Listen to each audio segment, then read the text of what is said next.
আসসালামু আলাইকুম রহমতুল্লাহ। জেহাদ ইলেকট্রনিক্সের পক্ষ থেকে স্বাগতম। আজকে আমি আপনাদের মাঝে ভিডিওটি নিয়ে হাজির হয়েছি। তা হচ্ছে আমাদের এটা ৩৫ ঘোড়া মোটর জেনারেটর।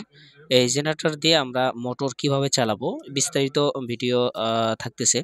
তো ভিডিওটি শুরু থেকে শেষ পর্যন্ত দেখলে ইনশাল্লাহ আপনারা কিন্তু এটা বানাতে পারবেন, মানে কাজটা করতে পারবেন।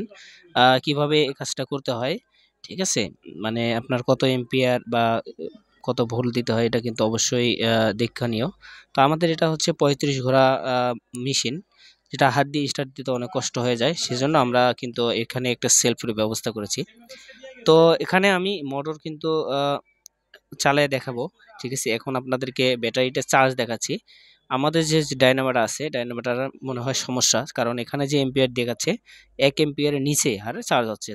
এটা আসলে চার্জ হওয়ার যোগ্য না, অনেক স্লো এম্পিয়ার। তো এই হচ্ছে ব্যাটারি আমাদের। আর এটা হচ্ছে এখানে এই দেখেন আমি মোটর কিন্তু চালিয়ে দেখাচ্ছি। মোটরটা কিন্তু এখন আমাদের স্টার্ট আছে, চলতেছে।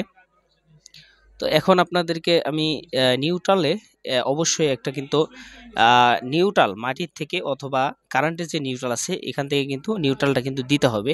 এখানে আপনার জেনারেটরের যে নিউট্রাল আছে সেখানে কিন্তু আমার জাম্পার মানে শর্ট করে দিতে হবে, নিউট্রাল কিন্তু এখানে দিতে হবে। দেখেন কারেন্ট থেকে আমাদের ১২ এম্পিয়ার নিচ্ছে, নিউট্রাল থেকে কিন্তু নিচ্ছে ৯ এম্পিয়ার, ঠিক আছে?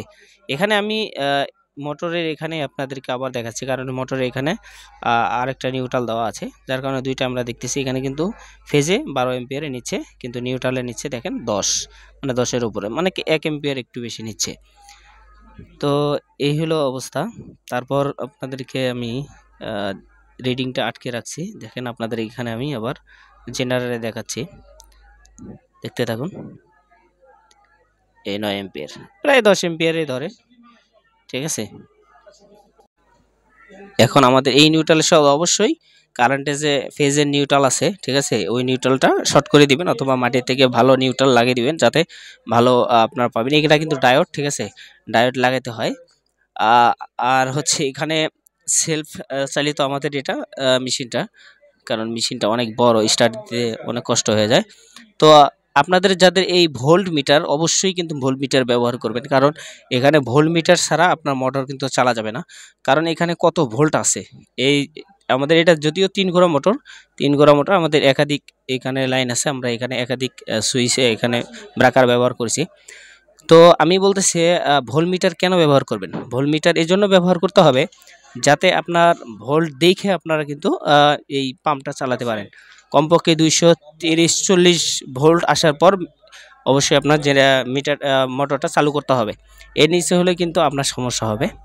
তো এই জন্য দেখেন আপনারা কিন্তু এই ভোল্ট মিটারগুলো আমাদের কাছে অ্যাভেলেবেল আছে, যাদের দরকার আমাদের কাছে নিতে পারবেন।